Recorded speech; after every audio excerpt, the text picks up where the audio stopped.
Hello everyone guys, today in this video I'm going to show you how to turn off numeric keypad on screen keyboard in industrial PC or laptop.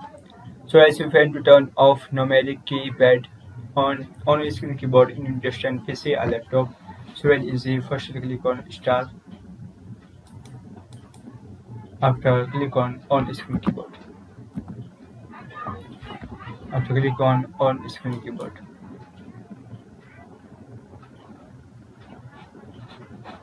click on options, and here option turn on numeric keypad. So if you want to turn off, so uncheck this box, to click on OK. There it is.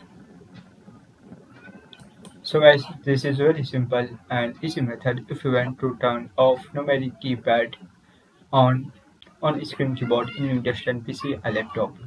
Thank you for watching this video. Please subscribe to my channel for latest update.